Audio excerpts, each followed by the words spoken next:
Hey guys, നമ്മളിന്ന് ക്ലാസ്സിന് എഴുതിട്ടാ പെട്ടെന്നാണ് വീട്ടിൽ നിന്ന് ഒരു കോളെന്ന്. വേറെ ആരില്ല, താത്തയാണ് വിളിച്ചത്. എന്നിട്ട് എന്നോടൊരു ചോദ്യം, സ്റ്റോക്ക് ഉണ്ടോന്ന്. നമ്മളത് കേട്ടപാടെ ഒറ്റ മൈൻഡിൽ വേഗം സ്റ്റോക്ക് കിട്ടും. അവിടെ എത്തിയപ്പോ ഓല് കലാപരിപാടികൾ തുടങ്ങിയാണ്. സാധനങ്ങളൊക്കെ എടുക്കാൻ നമ്മൾ ട്രോളി എടുത്തേന്. അത് ആദ്യം തന്നെ നമ്മളെ നിനിമോൾ കൈക്കലാക്കി. ആദ്യമായിട്ടാണ് അതിൽ കയറിയിരിക്കണം. അതിന്റെ പോലും കാണുന്നത്. നമുക്ക് പിന്നെ ട്രോളിയിൽ അങ്ങോട്ട് ഇരുന്ന് കൊടുത്താൽ മതി. വലിച്ചുണ്ടാവും നമുക്ക് പ്രത്യേക ആളുണ്ട്. അതിന്റെ ഇടയിൽ കൂടി എന്നെ വിളിച്ചു കണ്ട ഒറ്റ മണ്ടല്ലേ. സംഭവം എന്താണെന്ന് അറിയാൻ നമ്മളോടൊപ്പം ചെന്ന് നോക്കിയപ്പോഴാണ് കുറെ ഫൈറ്റർ ഫിഷുകളുടെ. പക്ഷേ ഓക്ക് ശരിക്കും അത് ഏത് മീനാന്ന് അറിയില്ല.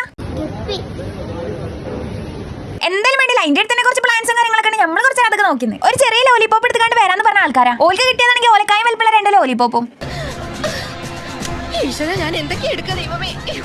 ആരും പേടിക്കണ്ട, ചോക്ലേറ്റ് കണ്ടപ്പോ ഞങ്ങൾ പിടിച്ച കിട്ടൂല. പിന്നെ ഇങ്ങനെയൊന്നും അല്ലടാ.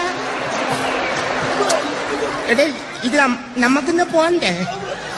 പിന്നെ നമ്മൾ കണ്ട് നേരെ പോയിട്ട് ഡ്രസ്സിന്റെ അടുത്താണ്. അവിടെ എനിക്ക് അത്യാവശ്യം നല്ല ഓഫേഴ്സും കാര്യങ്ങളൊക്കെ ഉണ്ട്. പിന്നെ എന്താ നോക്കുകയാണെങ്കിൽ നമ്മൾ കുട്ടിപ്പേട്ടത്തിനാണ് കുറച്ച് ഡ്രസ്സൊക്കെ അവിടെ സെറ്റ് ആക്കി. അത് മാത്രമല്ല നല്ല അടിപൊളി ജീൻസ് ഷോർട്ട് കുർത്തിയൊക്കെ ഉണ്ട്. എനിക്ക് പറ്റിയ 1-2 ഞാൻ സ്റ്റൈൽ ചെയ്ത് നോക്കിട്ടാ. പിന്നെ നമ്മൾ നോക്കുമ്പോൾ എല്ലാവരും ഓരോ സാധനങ്ങൾ ബനാണെങ്കിൽ ഒരു ഗ്യാപ്പ് എടുത്തിങ്ങനെ ഓളാണെന്നുണ്ടെങ്കിൽ ബാഗൊക്കെ നോക്കണം. നമ്മൾ തൊട്ടടുത്തൊരു കുട്ടി ആളാളക്കായി വലിയൊരു ടോപ്പൊക്കെ എടുത്ത് കൈ പിടിച്ചിരിക്കണം. ഇത് കണ്ടിട്ട് വലിയൊന്നും നിർത്തുന്ന നമുക്ക് തോന്നുന്നില്ല കേട്ടോ. അമ്മാതിരി പർച്ചേസ് അല്ലേ. പള്ളേന്നാണെന്നുണ്ടെങ്കിൽ വിശപ്പിന്റെ വിളി വരുന്നുണ്ട്. പിന്നെ നമ്മളൊന്നും നോക്കില്ല, നേരെ തൊട്ടടുത്ത ചിക്കൻ കാർഡ് പോയി. പിന്നെ അവിടെ ഒരു യുദ്ധക്കളയുന്നിട്ടാ. ഈ കൈയൊക്കെ കാണുമ്പോൾ നിങ്ങൾക്ക് ഏകദേശം മനസ്സിലായിട്ടുണ്ടാവും.